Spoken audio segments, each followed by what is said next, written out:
waaw père naka mu salaamaaleykum yaa ngi si jàmm waaw jugal ñu dem toppatoo la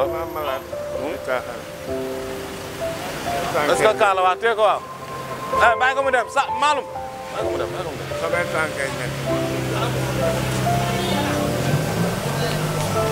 père demal